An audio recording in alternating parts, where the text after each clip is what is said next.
Hello guys and girls, and welcome to this How NeXuS Plays Civ 5 Brave New World. Um, First off, let me just mention to all you viewers out there, this will be more of a let's play playthrough, but since I'm in a habit of explaining stuff as I go along, why I do certain things and parts of how the game works, it's going to be a bit of a how-to in there mixed in as well. So I hope you guys don't mind, and I hope you enjoy this play. I'll try to make half-hour bits because I think that just works nice for viewing pleasure. Yeah, we'll set up the game. I recently tried out Venice, as you can see, which wasn't. Oh wait. Which wasn't exactly what I hoped it would be, but hey, uh, I think it's more of a Civ you'd like to play if you already know the game very well and just wanna wing it a bit, and also you gonna want to uh, have to enjoy playing with only a single city, because that's what Venice does. You can't build any settlers. Your settlers are basically the great merchants in the game, and that well, tends to bring up a bit of difficulty here and there because well, for starters you're relying on your great person generation, so you're gonna have to work on that. And secondly, you're also depending on the AI to have decent cities, because you're not going to be able to found your own cities. You're going to have to take over the city states. Right, maybe I also should have mentioned, because this is more of a let's play than a how-to, I won't explain every single bit of the game.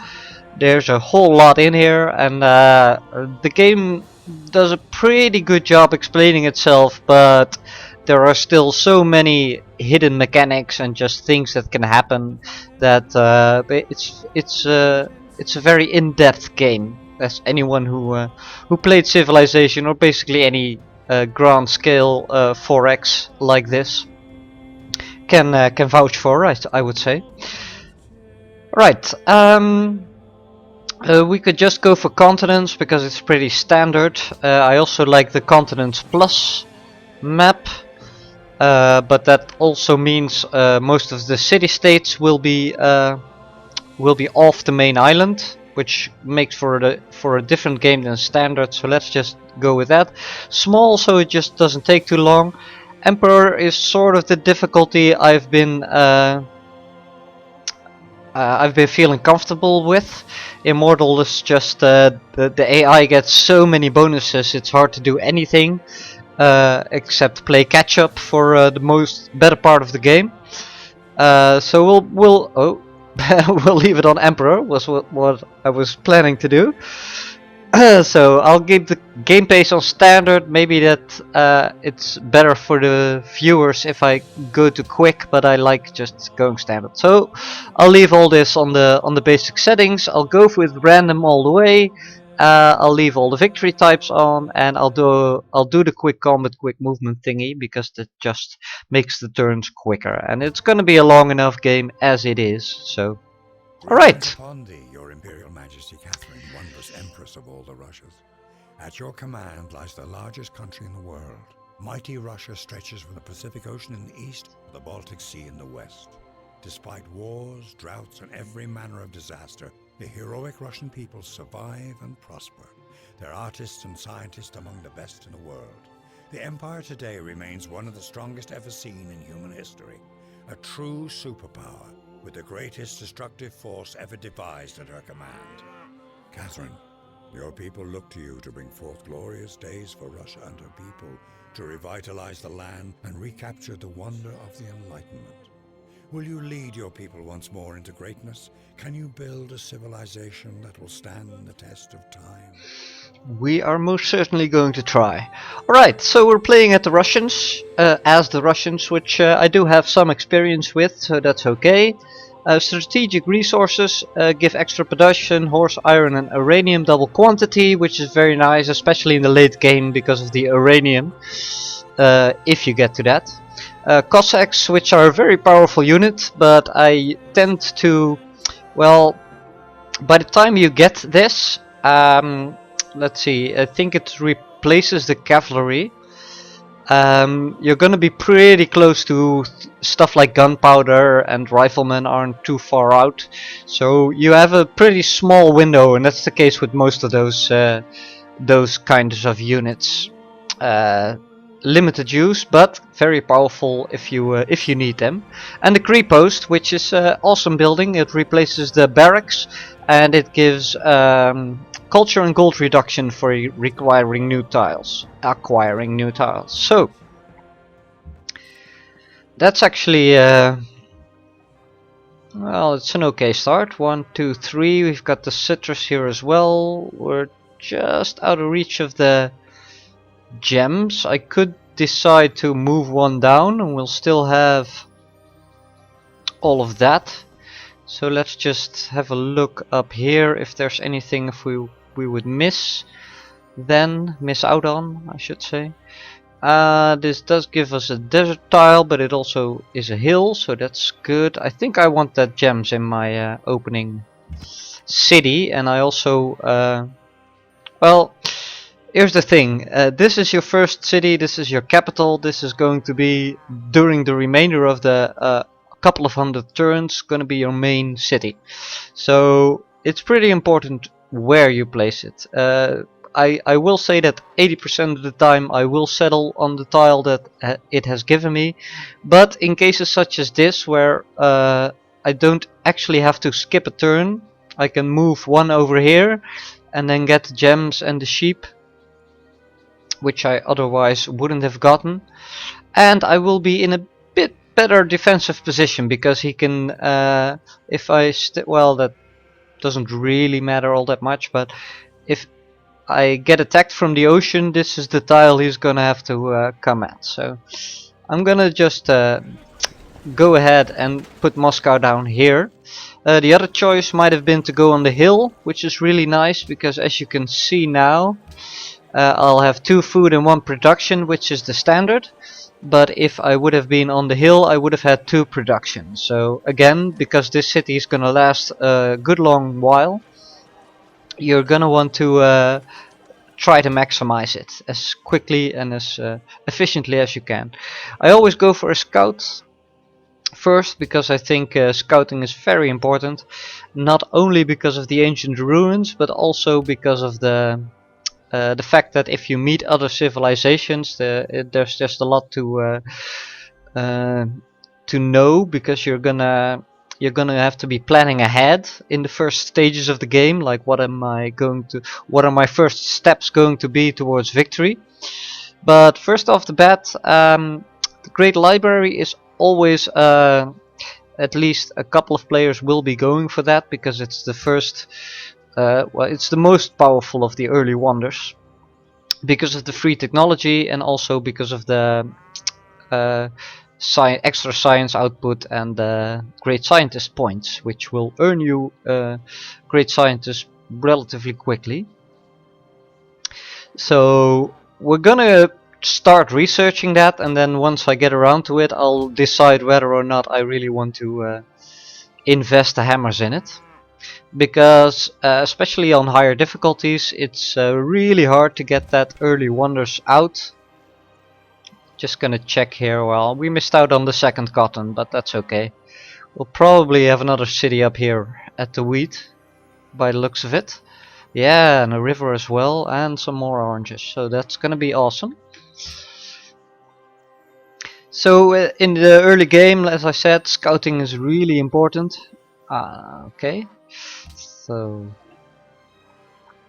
I'm gonna have to, well, I'm gonna try as best I can to city-states to see as much of the map as possible. I usually go with a sort of a half circle with my first warrior, because you want to be back at the time the barbarians start to be a problem, which is usually around the time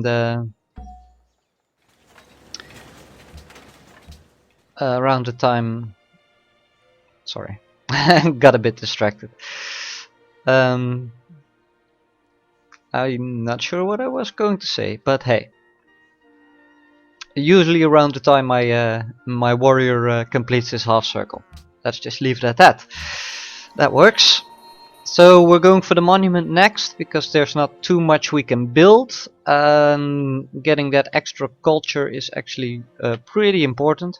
As you can see, we only started with 1, so getting an extra +2 will mean instead of waiting 19 turns, we're actually gonna more than half that. So that's good. I wanna see if there's a 0 resource over there, but I haven't found any ruins yet, so I wanna explore a little more first. I do want to meet the city-state because that gives me money and a bit more view. Alright, so they have ivory. If you didn't know, city-states, there's a rune, are really important in this game.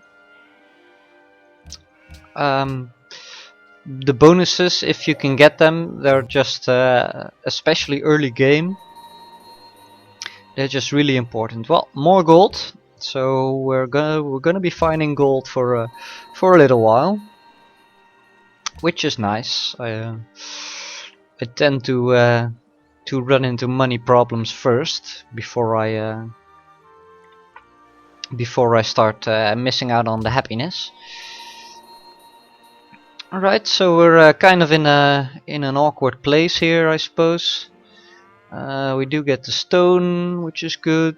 So we'll have 3 stone actually, so stoneworks is gonna be awesome. Ah, there's a barbarian encampment, so yeah, that's why I... In this case I have a bit of a problem, because making a half circle doesn't really do that much for my view at the moment, and that's... Well,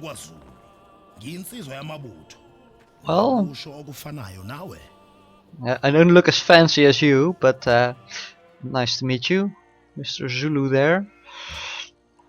He's very he's a very big warmonger, so if we are the closest to him, then we're gonna have to take that into account and start building military sooner as we would have wanted. But hey, that's just how it goes.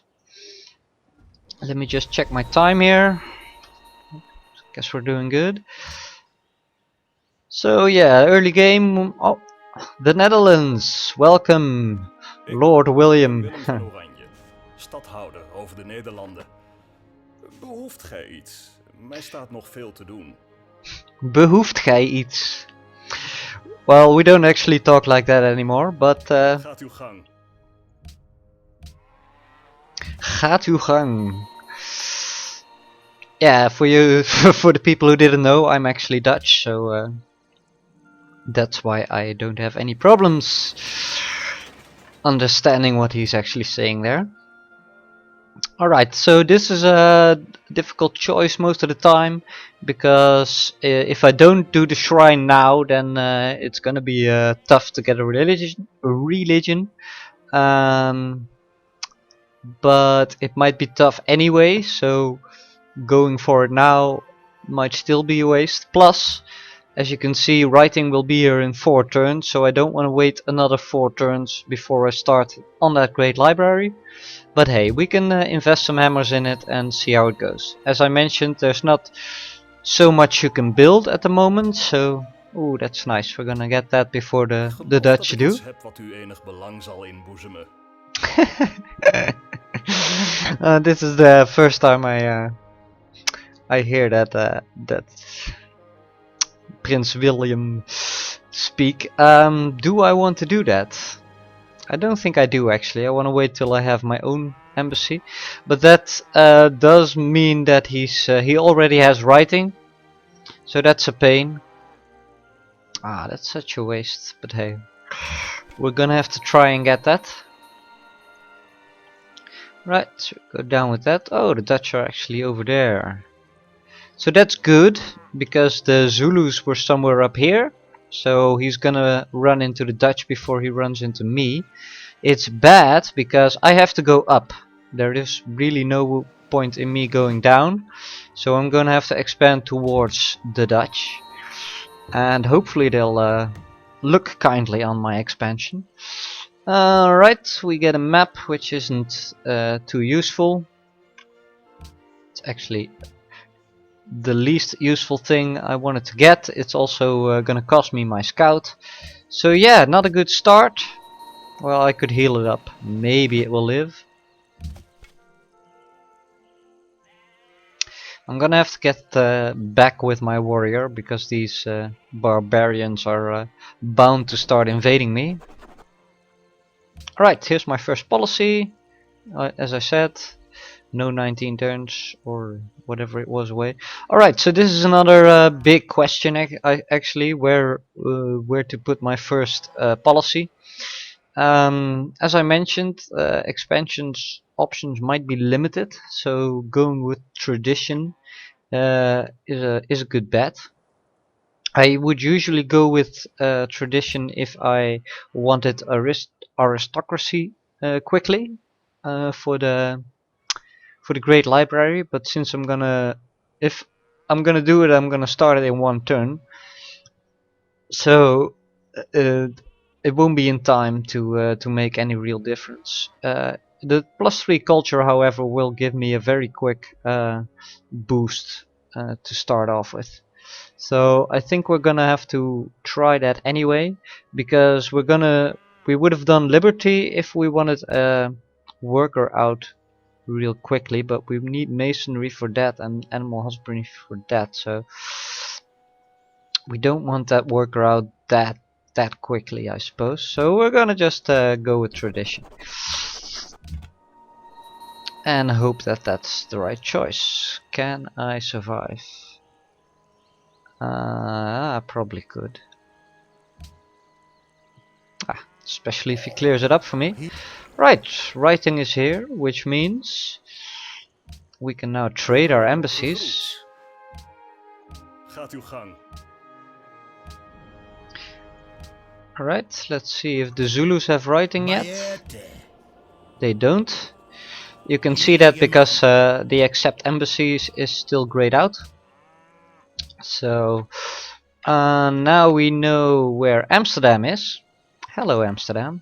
And he's not building the Great Library, which if he would have been, I would have seen the indication.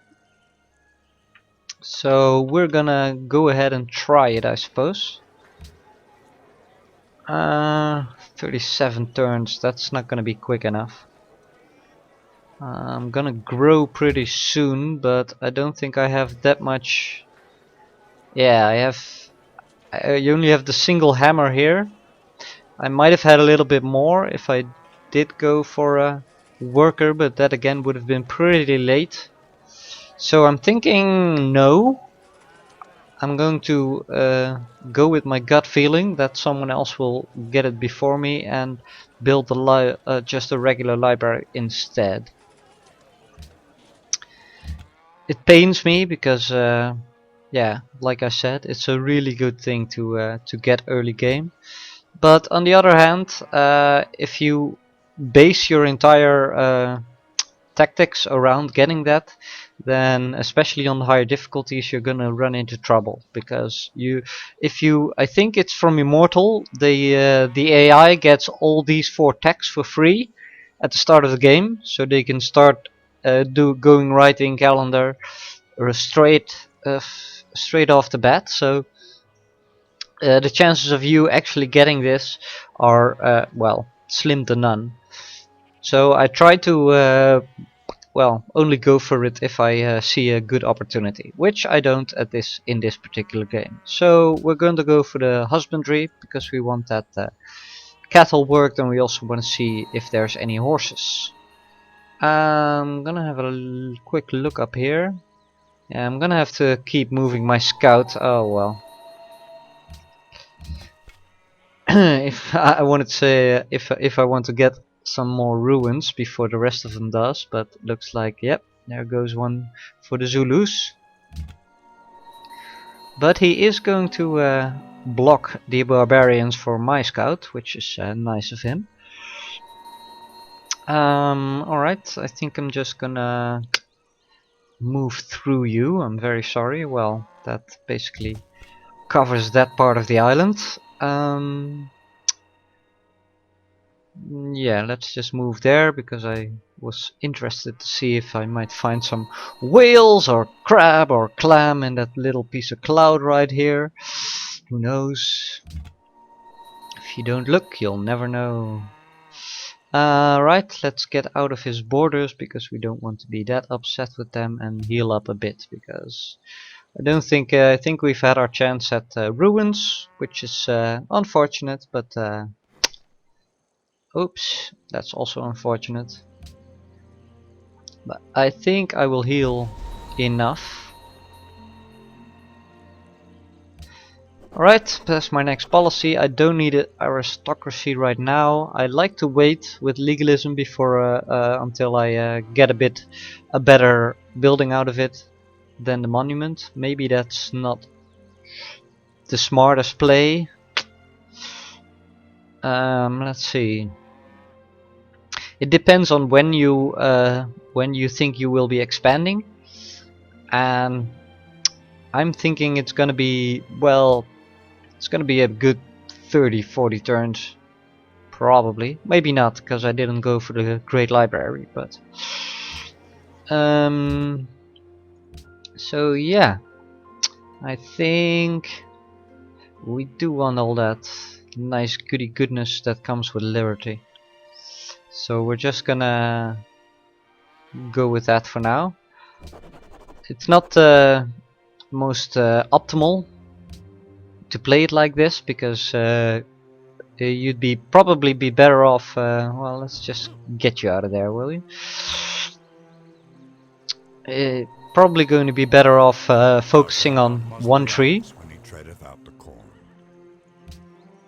Yeah, so I started tradition, I should finish tradition as quickly as I can, because by then I will get the plus 50% growth, the free aqueduct, and well, the great engineers are not really a thing yet, but hey. Let's see. I think we might want to try to go for the mausoleum, because we have 3 stone, which would give us 6 gold, which is nice, but we'll see. And stoneworks, definitely want stoneworks. Let's heal you up again. Ah, that's a shame. I haven't been on that mountain. Maybe I can see a neighboring island. Probably not, because this is already tundra, so this is the southern part of the world. And it was a small map. Yeah, there's ice right there, so I'm just gonna have you park in Moscow for the time being.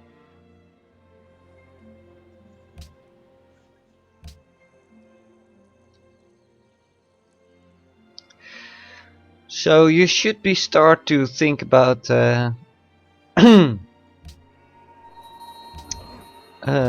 what victory condition you're aiming for. Ah, he finally got writing.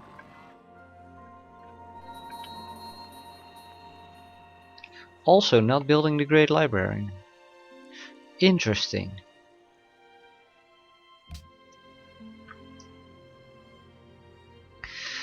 Alright, turn 30, we'll do a couple of more turns I suppose, and then we'll call it an episode. Yeah, it's been a rough start so far. Nothing really good has happened to us. Let's get that shrine out now. But it's also not too bad. We got a decent capital, and we're gonna get a worker right now. So that's why I got the warrior back, because now I want to be able to start working some tiles. Starting, I think, with the horses, because I'm gonna want to move the warrior there anyway because of the archer. Alright. But yeah, it's not a bad start, but it's not ideal either. I guess we'll go for archery now, because yeah, we're gonna want to have archers, basically. Let's get rid of that one. Let's start building that pasture.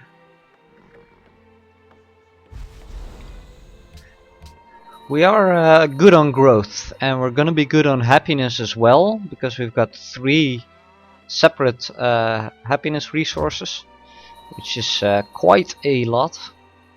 I want to know how far this extends before I go all the way up and never return. Did you really think you could run from me? Think again!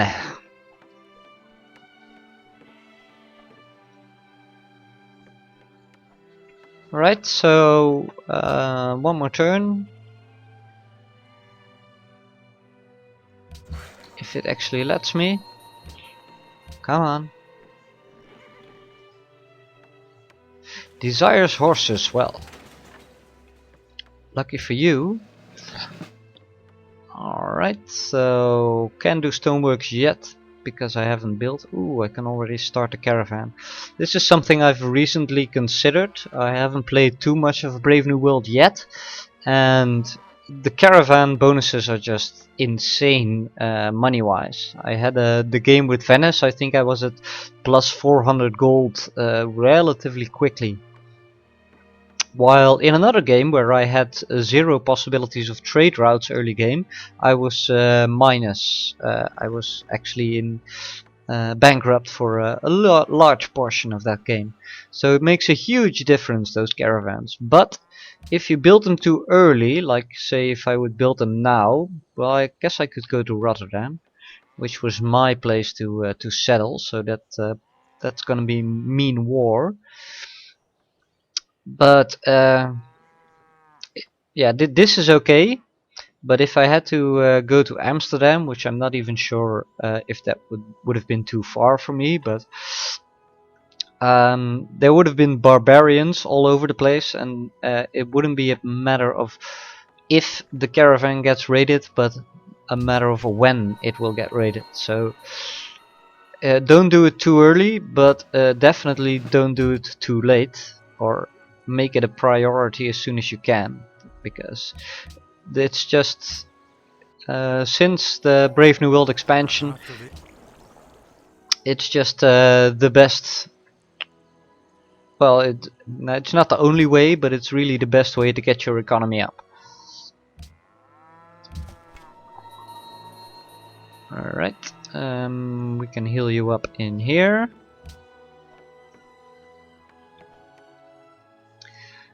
In the beginning, I'll just start doing some basic text that I need,